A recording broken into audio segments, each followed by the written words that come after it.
नमस्कार। वैसे तो राहु को मादक ग्रह कहा गया है।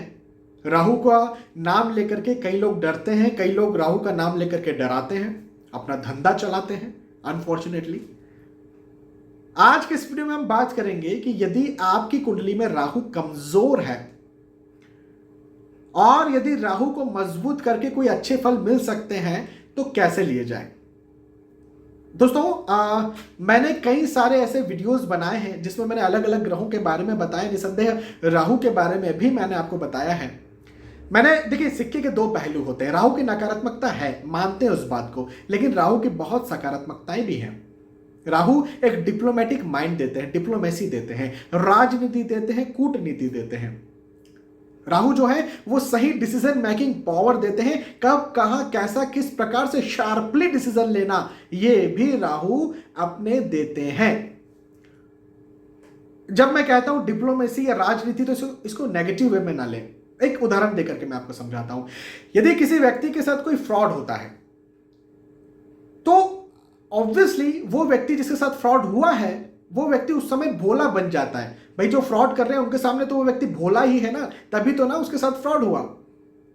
तो ये जो भोलेपन से निकालने का काम राहु करते हैं। यदि उस समय राहु आकर के उस व्यक्ति के साथ खड़े हो जाते जिसके साथ फ्रॉड हो रहा है, तो वो व्यक्ति जो है कई सारी पड़ताल करता, कई सारे डिसीजंस लेता, कई सारी कूटनीति या फिर डिप्लोमेसी को सोच करके कुछ भी तरह से अपने माइंड का इस्तेमाल करके वो उन फ्रॉड से बच सकता था।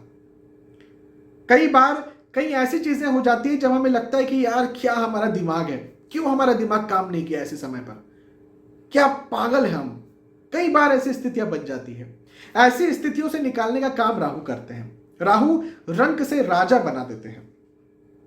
हाँ, कई बार राजा से रंक भी बना देते हैं, लेकिन जिनकी कुंडली में राहु अच्छे, मैं उनकी बात कर रहा हूं कि रंक से राजा भी राहु बना देते हैं। अनसर्टेन गेन, अचानक से लाभ देते हैं राहु, जो कि हर कोई चाहता है। प्रतिष्ठा का लाभ हो, धन का लाभ हो।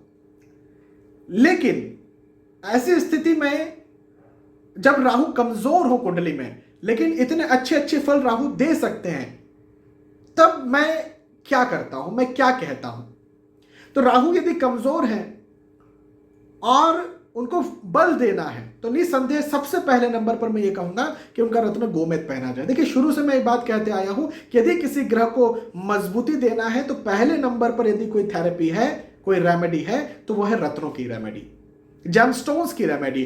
रत्न पहनो, वो ग्रह मजबूत होगा। लेकिन अब सिचुएशन कई बार ऐसी मेरे सामने आती है कि भाई रत्न खरीदने के पैसे नहीं है, रत्न नहीं खरीदा जा सकता, या फिर ठीक है अब पैसे हैं लेकिन ऐसी जगह पर हम फंसे हुए हैं जहां पर आने वाले 2 महीने, 4 महीने, 6 महीने रत्न नहीं लिया जा सकता। तो ऐसी स्थिति में फिर मैं क्या सलाह देता हूं। ऐसी स्थिति में मैं कुछ खाने की सलाह देता हूं। जी हां, बिल्कुल सही सुना आपने। हर कोई ग्रह किसी न किसी स्वाद को रिप्रेजेंट करते हैं, या कोई भी स्वाद किसी न किसी ग्रह को रिप्रेजेंट करता है, ये भी कह सकते हैं। तो क्या खाया जाए, क्या इंटेक किया जाए जिसके द्वारा राहु हो जाए मजबूत और रत्न पहनने की जरूरत थोड़ी कम पड़े, या उसे पोस्टपोन कर दिया जाए रत्न को कुछ समय के लिए। तो वो है लहसुन और प्याज का स्वाद, या फिर लहसुन और प्याज। यदि आप लहसुन और प्याज खाते हैं तो इससे होते हैं राहु आपके मजबूत। और जब राहु होते हैं मजबूत तो निसंदेह राहु जनित जो भी आपको सुख है, जो भी आपकी पॉजिटिविटीज है, जो कुंडली बता रही है, उनमें आपको फायदा देखने को मिलता है, प्रोग्रेस देखने को मिलती है। हमारे शास्त्रों में लहसुन और प्याज को राहु का प्रतीक माना गया है, इसलिए कई बार शास्त्रों में लहसुन और प्याज वर्जित भी है। उपवास में तो बिल्कुल ही वर्जित है, भगवान को भोग लगाना उसमें तो बिल्कुल ही वर्जित है। लेकिन कई बार दवाई के थ्रू, या जब हम दवाइयां खाते हैं ना, तो कुछ ऐसी चीजें होती है जो हमको खाना पड़ जाती है जिससे हमारा स्वास्थ्य जो है वो अच्छा रहे। तो यदि आप इसे एक दवाई समझ करके खाते हैं, यदि आप इसे एक उपाय समझ करके खाते हैं, तो निसंदेह शास्त्रों के आधार पर भी ऐसा कोई वर्जित नहीं होगा। अब इसे खाना कैसे है, तो ये मैं खाने की बात कर रहा हूं कच्चे लहसुन या कच्चे प्याज की, खाने में डाल करके बनाने की मैं बात नहीं कर रहा हूं, मैं ऊपर से खाने की बात कर रहा हूं।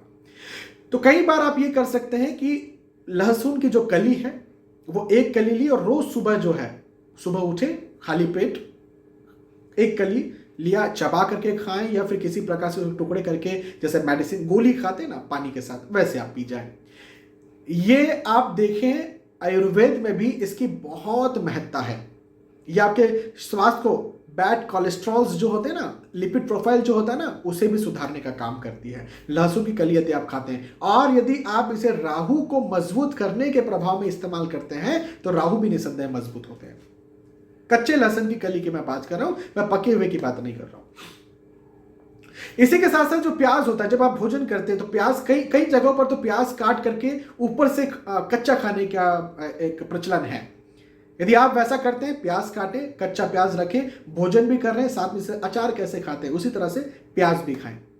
इससे भी राहु जो होंगे वो मजबूत, राहु यदि मजबूत होंगे तो निसंदेह यदि कहीं आपकी कुंडली में राहु को मजबूत करने की जरूरत है तो देखिएगा आप कि उन सारे विषयों में जिनमें राहु को मजबूत किया जाना है उनमें सब में आपको फायदा देखने को मिलेगा। चाणक्य नीति पढ़ते हैं आप सब, पढ़ी होगी, कभी ना कभी तो पढ़ी होगी। हर कोई चाणक्य नीति को पसंद करता है। मुझे अभी तक तो ऐसा कोई व्यक्ति नहीं मिला जो चाणक्य नीति पसंद ना करे। राहु की यदि प्रबलता, राहु यदि पॉजिटिव नहीं है तो आप चाणक्य नीति को सही से अपने जीवन में नहीं उतार पाएंगे।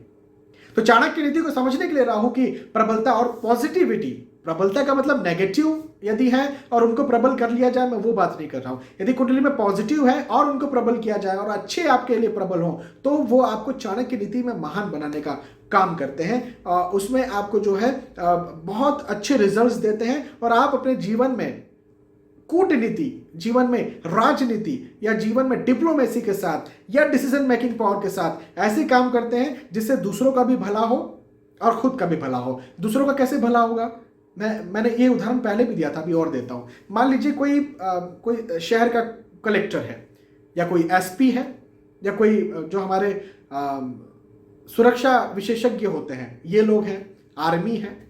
अभी ये आतंकवादियों के दृष्टिकोण से ना सोचें, ये चोरों के दृष्टिकोण से, डाकुओं के दृष्टिकोण से ना सोचें, असामाजिक तत्वों के दृष्टिकोण से ना सोचें कि ये कब, कहां, कैसे, किस प्रकार से निर्णय ले सकते हैं, कहां ये अपना बम रख सकते हैं, कहां फोड़ सकते हैं, किस प्रकार से वायरसेस फैला सकते हैं। यदि इनके पास ये बुद्धि ना हो तो क्या आपको लगता है कि ये लोग हमारी रक्षा कर पाएंगे? और ये बुद्धि इन्हें कौन देते हैं? राहु। तो ऐसी बुद्धि, जो इस प्रकार की बुद्धि होती है, जो सामने वाला जो गलत कर रहा है उसके एक कदम आगे की सोच रख के उस गलत करने वाले व्यक्ति को रोक लेना और बहुत से लोगों की जान बचा लेना या फिर सामाजिक तौर पर कुछ ना कुछ अच्छा भला कर जाना, यह बुद्धि राहु देते हैं। तो राहु का मतलब यह नहीं कि समाज का खराब खराब बुरा बुरा करते चलो। राहु का मतलब यह भी है कि वो समाज को एक बचा भी सकते हैं दुष्ट लोगों से, खराब लोगों से। तो यहां पर मैंने आपको राहु के बारे में समझाया, राहु के पॉजिटिव पहलू के बारे में भी समझाया। और यदि रत्न खरीदने के पैसे नहीं है, रत्न नहीं खरीदा जा सकता, तो फिर क्या किया जाए जिससे राहु मजबूत हो आपकी कुंडली में, यह भी मैंने आपको समझाया। मुझे विश्वास है कि आपको बात समझ में आई होगी। यदि आपको ये वीडियो पसंद आता है तो प्लीज इसे लाइक करें, इसे शेयर भी करें ताकि दूसरे भी इस वीडियो का फायदा उठा सके। आने वाले वीडियोज में, आने वाले एपिसोड्स में फिर मिलेंगे। तब तक के लिए आज के इस वीडियो में सुविधा चाहता हूं। नमस्कार।